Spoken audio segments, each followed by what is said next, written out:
Got a group great. See? How could you forget that? Very exciting. So, well, anyway, there was this woman I wanted to tell you about. She was walking across what today is known as that beautiful state of Texas, but back in ancient times, it was called the Garden of Eden. And, oh Lord, it's beginning. Okay, and so anyway, she said, God, I have a problem. Well, God said, what's your problem, Eve?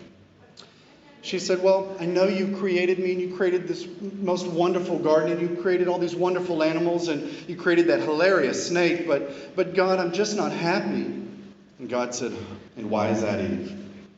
And she said, well, I'm just lonely. I'm absolutely bored and I'm sick of eating apples every day. And God said, well, Eve, I tell you what. I'm going to make you a man. I'm going to make you a man. So you're not going to be bored anymore. And she said, well, a man? What's a man, God? And God said, well, let me tell you. You ready? Have a seat. A man is a very simple, flawed creature with many bad traits. He's going to lie and cheat and probably steal. He's going to be very vain. He's going to act like an overgrown child quite often. This gentleman will be much bigger than you. He will like to hunt and fish and kill things. He also won't be too smart, so he's going to need a little bit of your advice to function properly, okay? He will have a limited emotional capacity, so he's going to have to be trained, all right? He's going to, and just to let you know, he's going to look a little silly when he gets aroused, but I promise you, you won't be bored. She said, well, that sounds great. Wait a minute. What's the catch? And God said, well, you can have the man on one condition. And she said, okay, God, give it to me. I'm ready. I'm sitting down. And God said, well, as I said, he's going to be full of self-pride. He's going to be very arrogant. But you're going to have to let him think that I created him first. You know, that'll be our little secret, woman to woman.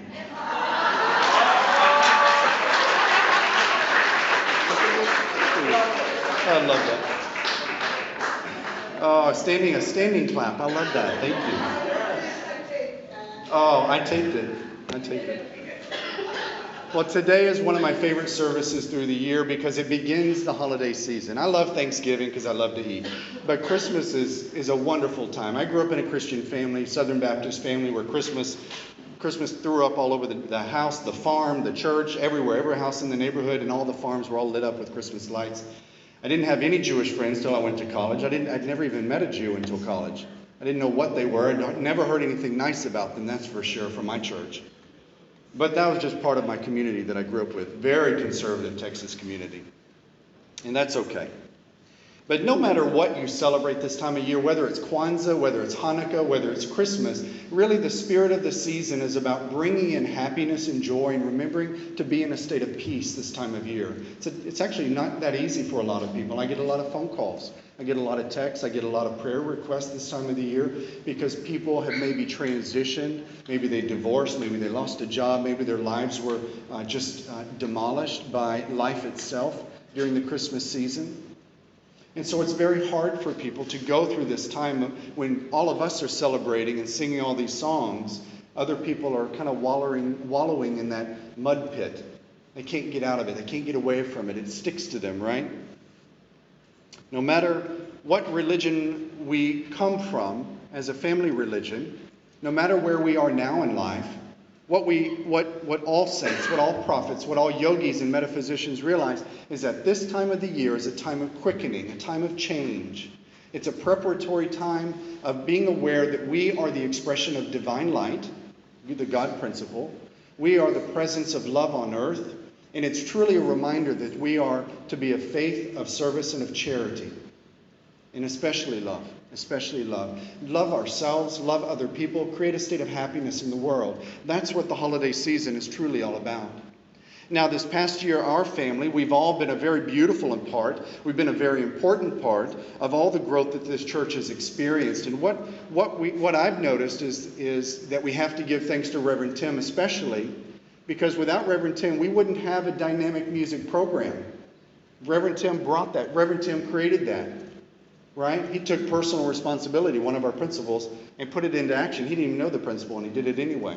I see him doing it every week. rushing to prepare, blowing up my phone, trying to get our meetings get set, and Facebooking me, trying to get everything set up for this week and for every week. But it's because he is putting his action, his passion, into a state of quickening every week, because every week he can't help himself. It's true, he can't help himself but want to create an amazing program, because he's literally letting his light shine every week. And that's why he serves the mission of this church, and that's why he pours himself into our family, our church family, every Sunday, all week long, to create this amazing program that he's done. You know, back in September, we had Celebration Sunday. Who was here for Celebration Sunday?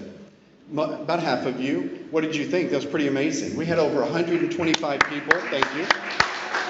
That was all because of this man. It was my idea to have something amazing. I couldn't figure out how to do it, but he could figure out how to do it.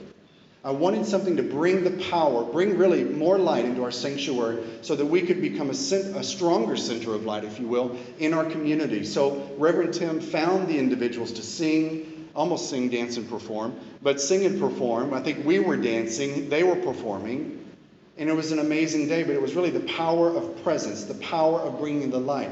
The quickening happened. The quickening happened. I love that word.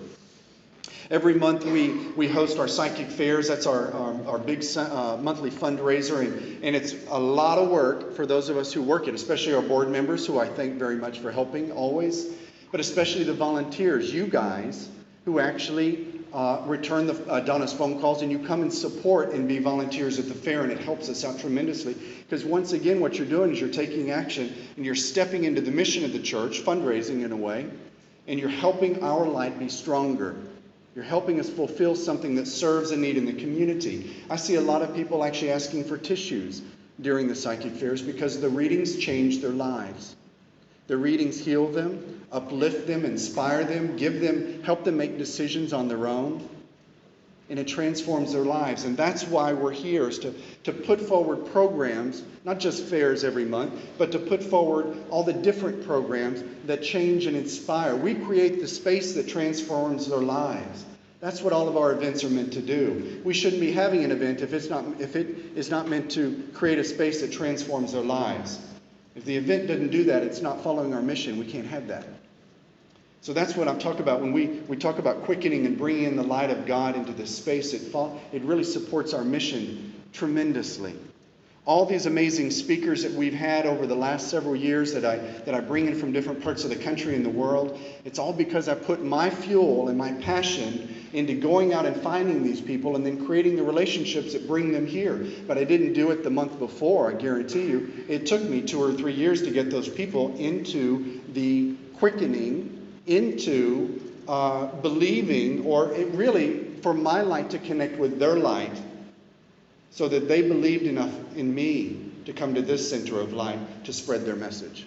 It took a lot of work. So it's not a one-time thing that I had to do. It was repetitive. I had to reach out and maintain those relationships. And so when we ask you all to take action in church and support the mission, it's not a one-time thing. It's a repetitive thing. Remember how I said a few weeks ago, we talked about feeding the body temple? If you don't feed the body temple with regular food, and if you don't feed it several times a day regularly, the body temple is going to fail. Because you've got to put food energy in order for the machine of the body to go forward in life. And the same with the church. The church is a spiritual temple, if you will.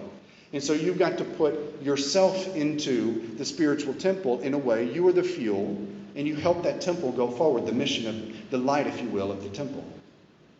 Now, I have to say this. We've been working very strategically to really try and make sure everything runs efficiently. And lately, in about 12 months ago, I believe it was, maybe 10 months ago, we had a lady step in to help me strategize and make things work a lot more smoothly. And that was our beautiful and sassy and gorgeous Miss Donna Thompson. And you know what? She has fallen in love with our chapel. I hear her say to people all the time, I love the Metaphysical Chapel. I hear her outside telling people. And that's what it's all about. Spreading, in a way, she's a little evangelist. I know she didn't think of herself in that terms, but she's a tiny little evangelist. Because she goes around telling people she loves our center, our church. And so what she's doing is she's taking the light that we've created in here and she's spreading that out into the community. And that's really, word of mouth is a beautiful way of transmission, of quickening the energy of God's presence, because we're literally sharing our light with other people. Beautiful. Of all the 15 churches and study groups that we have within the United Metaphysical Churches system across the country, from Michigan down to Florida, for those of you who don't know, we even have a church in Palm Beach, not far up the road. But of all the churches and study groups, and study group is a baby church, but of all that we have in the system, we have become the one that is most talked about. Doesn't matter if it's good or bad, because all press is good press, right? But what I'm saying is, we have become an example and we've begun to be talked about. We've begun to be noticed because we're making a difference in our community, because we host so many events and I counted it up. We host over 150 events per year. I didn't even know that till about 6 months ago. And I've been doing this job for several years. But I finally realized we literally generate a lot of light in this community. And it's begun to be noticed. We're very talked about. You know, being the amazing example that we've become as the Metaphysical Chapel of South Florida, and being the center of light in South Florida, being a welcoming place of healing and upliftment and spiritual healing for all of those first-time guests who walk through these doors, that's the mission of the chapel. To be the light, to have the lights on so that when they walk through the door, those individuals that God has inspired to walk through our doors, we're ready to receive them, because our quickening is that vibration that we have set forward is ready to receive. In other words, like attracts like. Those first-time guests would never walk through our doors if we weren't ready to receive them. I want you to realize that. But it's not because I'm up here speaking. It's not because Reverend Tim is up here with his fancy keyboard. It's because you guys have shown up on a Sunday morning. You got out of bed, you lifted your mushrooms up, you cleaned them off, and you came to this space. You came to this space and you brought your light. You are the Metaphysical Chapel of South Florida. You. And you represent the light of our community, of our brothers and sisters. Friends, we've all begun to get out of bed on Sunday mornings and we've brought our light. And what I want to say is that we're starting to bring our light more and more. I see more of you more than just once a month. And that's important if our light is going to grow stronger. And I'm very proud of you all. That's the mess. I want you to know this. I'm very proud of you. I may do a lot of work every single day for church, but if you didn't show up, it would be in vain. But because you come and you support, and because you listen, and because you carry this message that we bring forward and teach you on Sunday mornings, you carry that to your friends and your coworkers. Sometimes I see you posting on Facebook what's said in church, and that's what it's about. You're sharing the light. Christmas season is about sharing the light, and I encourage us all to do that every single day. What I've noticed is when Dr. Reggie Padine was here a couple of months ago, remember Dr. Reggie? He talked about getting our lives out of the dumpster of life into the prosperity of life. This universe is truly an abundant universe. It's so abundant that life springs forth in all aspects on all planets. We may not understand that a rock is a living thing, but the presence of God is in that rock. The presence of God is within radiation and gravity and quasars and all those other crazy quantum things. They are all an expression. We may not think in those strange scientific terms, but those are aspects of God, just as this pulpit is, just as my voice is, just as light is. We are all an expression of God. And so what Dr. Reggie was talking about was, because we live in this abundant, prosperous universe, there is nothing that we cannot manifest in our lives. But the only way we can do that is not through the power of prayer, per se. What it's about is taking action. You can't crawl out of a dirty dumpster in your life by prayer. You maybe can levitate if you're psychically gifted. But what I'm trying to say is you got to do some work. You got to be personally responsible to get yourself out of that dumpster of life. You got to take ownership of your situation, which is a karmic situation that you yourself, your soul has created, maybe in a past life, maybe last week, maybe last year. But you've created something that you need to learn from that tragic or difficult situation. That's a spiritual lesson hidden in disguise. A spiritual lesson. So he was saying, what he was trying to do was teach us to take action and to be personally responsible and to step strongly into our ever-present and abundant and prosperous lives that are already there waiting for us. A bird doesn't wake up thinking, there are no worms in this pasture. There's no worms in this garden. There's no bird seeds down the block. They wake up thinking, the universe provides. All I have to do is take flight. right? They simply understand the universe is there to provide for them. Why can't we get into that mindset? Why can't we do that? And what have we begun to do? What have we begun to do as a church, as a community, as a family, a spiritual family? Well, I've actually heard from one of our congregants a couple of months ago that they are living dollar to dollar, week to week, not even a paycheck to paycheck. They're living hand to mouth, if you will. So what did they do? They went and got food stamps. That's not a judgmental statement from me. That is me saying they have taken action in their life. That is a government program that they qualify for, and they deserve that program because they don't earn enough. Somebody has taken action in their life for a difficult situation they're experiencing. I also know that there is a full-time, this person comes almost every Sunday, is a member of this church, an active member of this church. And every Sunday, this person goes and picks up somebody with no car. And that person is not even a member. That person is just a regular attendee. Picks them up and brings them to church. That's taking action, and that's supporting. That's bringing your light into the Metaphysical Chapel and also spreading that out into the community. There's individuals who have mailed in checks for the building fund recently. A very large check came in recently, and they also included a note thanking me for all the work that I did for the chapel, for all the selfless work that I do. And I appreciate that.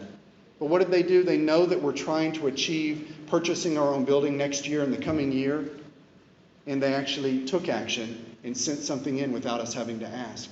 That's taking action. That's supporting the mission of your center. That's beautiful. I've seen guests bringing pastries and coffees to support you all. That's taking action for your church. I've seen people who go out of their way to do healing on others when they're having a difficult time. I'll see them pull them over here into the corner with the chairs after church and give them a healing. Share a little bit of their light with the individual whose life is a little bit challenged, a little bit stressed, or in a state of dis-ease, as we call it, dis-ease, disharmony. And they're sharing, and that's what the Metaphysical Chapel is about. It's about sharing your light with others to bring them to a state of wholeness. And that's beautiful. And what I want to say, folks, is you guys are starting to see what I talked about a week or two ago, which was you see a need and you filled a need. That's what my father used to nag me to death with. See a need, fill a need. And you know what? It's true. It's so funny. What our parents used to tell us, we end up repeating to others later in life because they knew what they were talking about, and a subconscious mind of us as children knew they were right, but we weren't going to let them know that they were right. Right? But later in life, we realized that those funny little aphorisms, if that's the word, there's a reason why it was being said. See a need and fill a need. It's all of the charity vibration. And that's what you guys are doing, and you're getting it. I see you stepping into our vision. I see you stepping into the mission of the church, and it's so important. I see you repeating that vision every week. And so actually, let's repeat what is our vision that we say every week? We are here to create a space. Beautiful. That's exactly it. We are here to create a space that transforms lives to greatness. We don't do that by being mushrooms, right? We do it by being the passion flower vine. Tim thinks that's corny. He tells me to stop saying it. I'm going to keep saying it. Passion flower vines, right? We got to be passion flowers going out into the garden of life, right? Spreading our fragrance of kindness. I know it's cliche, Reverend Tim. I'm sorry. But in a sense, it's really true. You got to stop being mushrooms in life. You got to start taking action and taking responsibility to bring the presence of God out into a community. And really, again, that's what Christmas is all about. And so every time our first-time guests, they walk through that door, there's a need in that individual. There's a need in that individual because that person, that family, those children, they are seeking a need to be fulfilled. That's what we call seekers. Those people are seeking something for fulfillment in their life. Maybe they just need a little bit of upliftment. Maybe they need a little bit of healing. Maybe they just want to be a part of a community of like minds. They're seeking something, and then, what I want to say is they're seeking to be fulfilled at the core of their being. They just want to be accepted and loved. Am I right? Or am I right? They just want to be loved and accepted. That's all we've ever wanted to. We as individuals have ever wanted to be, is loved and accepted, no matter where we go. And so when those individuals walk through that door, those are seekers, and they're seeking completion. They're seeking a state of wholeness. And that's what our light, our metaphysical truth can offer them. That's what our family can offer them. In a way, they are like Mother Mary and Father Joseph. They're just seeking a manger to birth their Christ light in. Right? That's all they're seeking. They're seeking a home. They're seeking a community to belong to. And so when we've got a new person who walks through the door, you tell me right now, what are you going to do? What are you going to do? Greet them, talk to them, befriend them. It's really simple. I know that's kindergartner stuff. But what I want to say is, I'm trying to get this across to you. We've got to take action. We don't just let people walk into our doors and not greet them. This is our home. When I bring you all to my home, you never come into my home without my home being cleaned and orderly, and I greet you at my door. My dogs sometimes greet you too, jump all over you. But we greet those people who walk into our doors. And so what I want to say is we need to make those people our family because that's our future. These individuals walking in have been brought by the light of God. Something has brought them. I hear so often from strangers who walk through these doors, I don't know why I'm here. I don't know anything about your church. But I found you on the internet, I found you in a magazine, a friend dropped a card off, or I found a card in a parking lot, and something magnetically has called me here today. And something in that service transforms their life.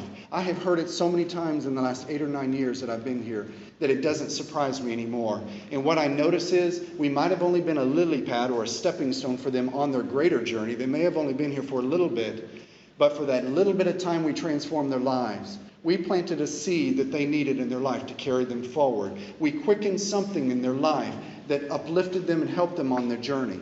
Luckily, a lot of them have stayed and become a part of our family. But some continue on, and that's okay.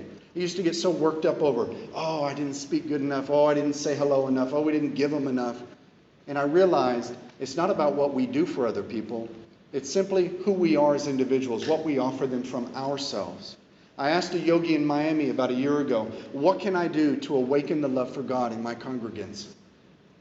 And I had my notebook, I had my phone on, I was recording it. I'm like, okay, give it to me.